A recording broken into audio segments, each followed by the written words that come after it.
I've always wanted to give oil painting a go, but I've always been too nervous.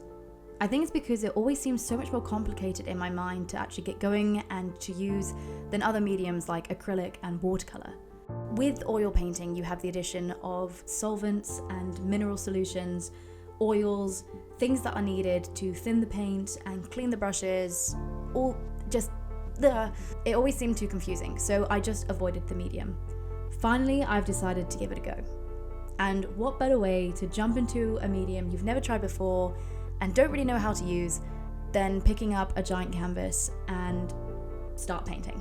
In hindsight, I probably should have started a lot smaller and done some small studies and actually got to know how to do it, but I'm clearly too impatient for that. So let's paint the Northern Lights on this canvas. This quite big canvas. Now I'm pretty sure with oils, and to be honest, all paints, you should probably wear gloves. And I've always thought about wearing plastic gloves, and then I never do. And then my hands always get really messy and I regret it, and it's really hard to clean. So yeah, I think during this, as you'll see, I probably should have worn gloves, but I didn't.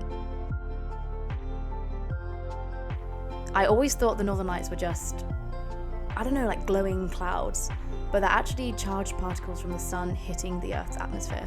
I'm basically painting solar storms right now.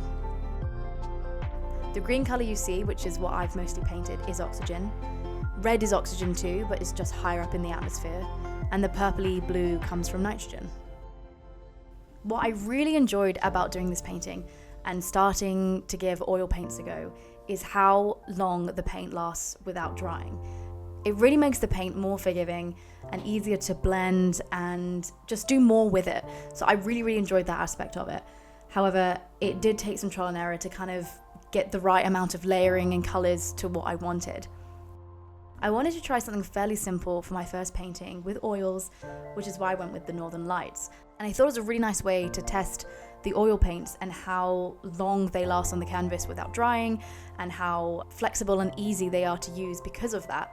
So the technique I used here was to layer up some colours and then dip a paintbrush into the thinning solution.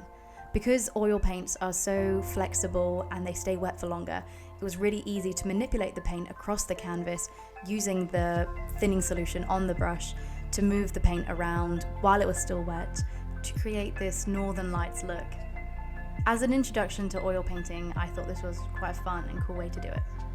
One thing I feel like I'd change going forward from this painting is to perhaps add a few more colours in there, because I feel like it looks actually quite effective, the one colour, but the thing I love the most about the Northern Lights is all the colours you can see, and in the pictures you see with the purples and the blues and the greens. So I think if I was to do this again at some point, I would experiment with a few more colours and how that looks, but I think for this one, I just tried to keep it simple. It was also a bit of a challenge to try work out how much thinning solution I needed and how to manipulate the paint when I'm creating the rays of light emitting from the main parts of the Northern Lights. I feel like as a whole, I'm really quite pleased with it, but I do think it got a little bit messy and I should have cleaned it up a bit more. But as a fun first time little technique, I think it was quite effective. But as mentioned previously, because oils are so forgiving and easy to move around the canvas, I found it really easy after creating these shapes to go back in with a brush, a little bit of that thinning solution again, and just blend it out a bit where I didn't want it to have too much, I didn't want it to be too thick, and I wanted it to be a bit more blended and gentle in the sky, I guess.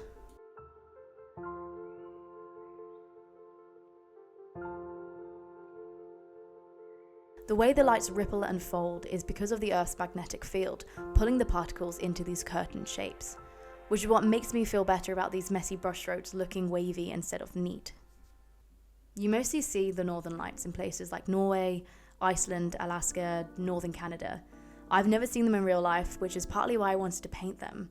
I hope one day I'll get to see them in real life. One of my favourite parts of nearly any painting I'll do, ever, is always the little bits where I get to splat paints and dots all over the canvas. It's one of those moments, I guess, because it is so chaotic and you genuinely have no idea how the splats are going to turn out or how they'll look, they just are so random. is just so fun and chaotic. And as you can see, there are some splats that may be slightly too large or a bit different to what I wanted. But it's, I guess, like Bob would say, just happy little accidents. Aurora Borealis literally means dawn of the north, which is such a soft name for something caused by space particles smashing into our atmosphere.